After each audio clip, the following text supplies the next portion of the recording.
Prabowo sempat mengatakan akan mengganti 700 gigawatt listrik dengan energi terbarukan 15 tahun yang akan datang. Nah, kalau dilihat dari pembahasan yang ada di COP, apakah memang komitmennya satu arah dengan apa yang disampaikan Pak Prabowo ini? Iya, kalau dari COP kemarin statement Indonesia juga kita menargetkan, pemerintah menargetkan dalam 15 tahun ke depan sampai 2040 tuh kita menambah 100 gigawatt listrik, 75%-nya itu energi terbarukan, atau berarti sekitar 75 gigawatt energi terbarukan. 100 gigawatt itu seberapa besar sih? Itu lebih besar dari kapasitas kita listrik sekarang. Kapasitas listrik kita sekarang nasional total Indonesia dari Sabang Merauke itu sekitar 72-73 gigawatt. Ini mau nambah lagi 100 gigawatt. Kebayangkan maksudnya ini jauh 2 kali lipat dari yang sekarang saat ini loh, kayak gitu. Ini besar banget. Dan ditambah lagi 75 gigawatt energi terbarukan. Dan membangun energi terbarukan tuh nggak gampang. Tadi modalnya tuh besar, teknologinya juga.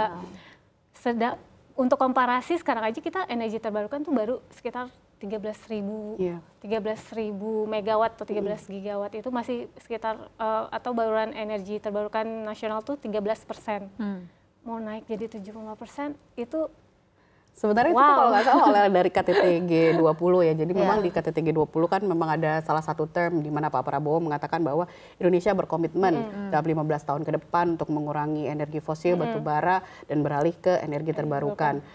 Cuma memang kalau misalnya kita lihat seberapa keinginan willnya pemerintah itu nanti akan diuji, apalagi dengan hasil COP yang seperti sekarang gitu kan. Tidak sesuai ekspektasi. Ya, tidak sesuai ekspektasi. Belum lagi nanti US yang dominan penyumbang dana terbesar juga mulai menahan diri karena presidennya ganti, presidennya lebih ke pro energi fosil fuel. Ini juga jadi akan menjadi PR berat ya mungkin menurut saya terhadap pemerintahan yang sekarang. Cuma yang pasti memang selama beberapa tahun terakhir ini Indonesia itu justru malah masuk 10 besar negara dengan emisi terbanyak di dunia. Nomor 6, di bawah Jepang kalau nggak salah. Jadi memang ini bakal jadi PR berat tuh buat pemerintah. Karena kita masuknya di nomor 6 nih berdasarkan data terbaru tahun 2024. Nomor satunya batu bara kita juga masih di atas 50%. Karena memang pengembangan batu bara ujung-ujungnya yang signifikan. Tapi memang nanti kita lihatlah gimana pemerintah bagaimana 5 tahun ke depan ini mereka komitmen terhadap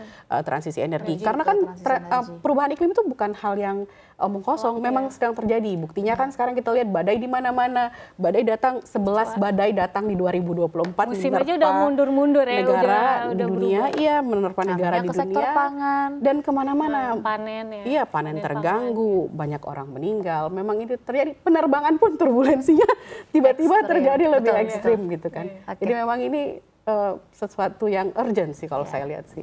Tapi kalau misalnya kita cuma disuruh didorong tapi kita ibaratnya nggak dikasih modal, nggak dimodalin, ya lu kayak lu omong kosong aja dong gitu kan, kayak gitu. Ya makanya intinya sih sebenarnya butuh benar butuh kolaborasi semuanya sih, nggak cuma Indonesia doang, nggak cuma ASEAN doang, tapi juga semua negara sih. Oke, mungkin boleh diceritain dong Mbak Wilda yang sebagai hadir secara langsung di Baku, Azerbaijan. Apalagi sih Mbak yang terjadi di sana mungkin di balik layar yang, kalau yang tadi kita bahas kan sebenarnya narasi-narasi yang kita bisa cari begitu di pemberitaan. Apalagi sebenarnya yang terjadi di sana. Unik kali ya. Yang unik gitu.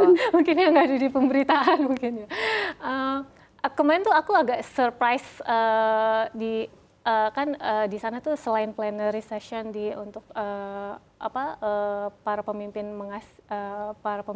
negara-negara itu memberikan statementnya, kita juga ada kan namanya pavilion kayak gitu. Pavilion di beberapa negara tuh ada booth-nya lah, ibaratnya kata kasarnya booth lah, tapi mereka menamakannya itu pavilion kayak gitu.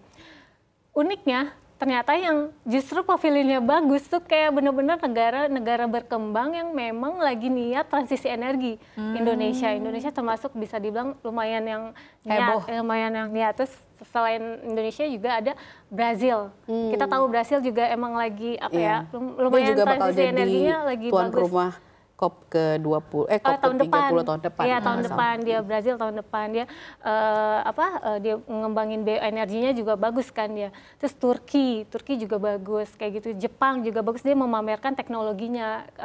Jepang. Yang menarik itu ketika negara-negara maju kayak US sumpah gini aja.